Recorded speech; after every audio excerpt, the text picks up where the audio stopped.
It's Ron Reader digs the universe.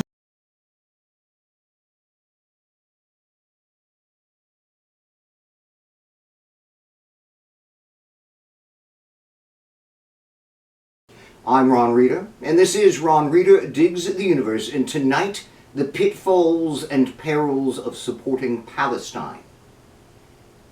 It's only because Palestine has become much more of a lefty cause in recent years that we are even seeing this here in the U.S. Back in the day, it wouldn't have been much more than a blip on the radar, but supporting Palestine is now a thing in the American political discourse, for better and worse.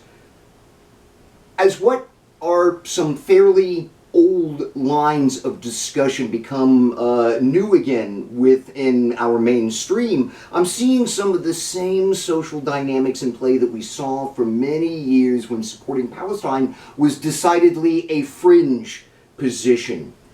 Pitfalls for Palestinian supporters in how they voice their support, and peril simply for showing their support publicly. Now, the biggest and most obvious pitfall for Palestinian supporters is, of course, anti-Semitism. We all need to get on the same page here. Jews are a people, an ethnicity, a religion, an umbrella culture over various differing cultural manifestations of being Jewish. Israel, in contrast, is a nation state, a powerful entity on the global stage. The latter oppresses the Palestinian people, the former does not. But that distinction gets blurred. Sometimes it's because some supporters of Palestine are indeed anti-Semitic and simply use the conflict as a way to demonize Jews, as with some of the speakers invited to a Palestinian support event at the University of Pennsylvania recently, or the Emory Med School professor who posted a picture of and some quotes from Adolf Hitler in supporting Palestinians. Those types, the anti-Semites, must be roundly condemned at every opportunity, because if their roles were reversed, they'd be all in on oppressing Israelis. Fuck them. But I think there are also a lot of Palestinian supporters who just get caught up in the rhetoric, or speak clumsily, or are unable to make the distinction between ethnicity and nation state articulately.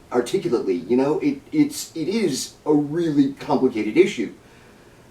Those types need to be educated forcefully, because it's difficult enough to get Americans on board with opposing oppression of the Palestinians, and if you come off like an anti-Semite, you lose, and nobody takes you seriously. That's hurting Palestine, not helping it.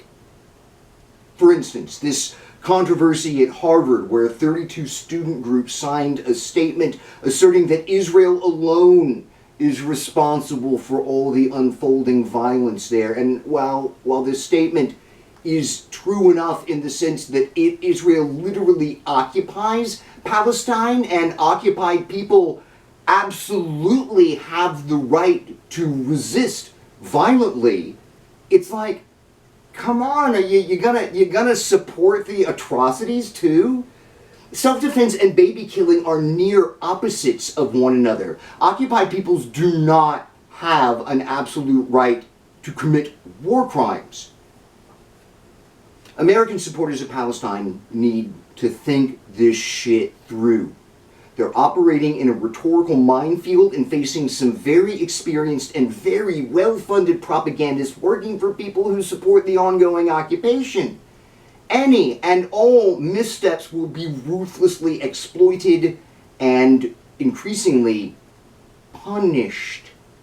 That's the peril in supporting Palestine. Even if you're able to run the gauntlet here, successfully express your support for Palestine without enduring any of the pitfalls, you might be destroyed. Those Harvard students who signed that statement have already been doxxed. You know, had their names, addresses, and phone numbers published for the purpose of threats and harassment. And there is a credible drive to blacklist them from corporate employment when they graduate. I shit you not.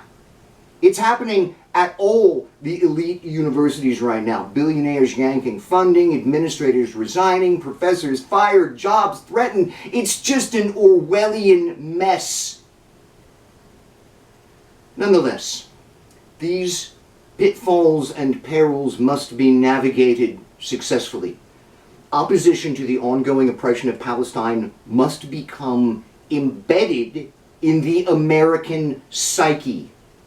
Because not only would it go a really long way toward actually ending the occupation, giving American influence in Israel, but it would also go a long way toward easing our own long-simmering Islamophobia, currently coming to a deadly boil. Indeed, 6-year-old Palestinian-American Wadia al-Fayoumeh was stabbed to death recently in Chicago simply because of his nationality. This is dire. I'm Ron Reeder, and this has been Ron Reeder Digs the Universe. Join me, Ron Reeder, again next week for another episode of Ron Reeder Digs the Universe.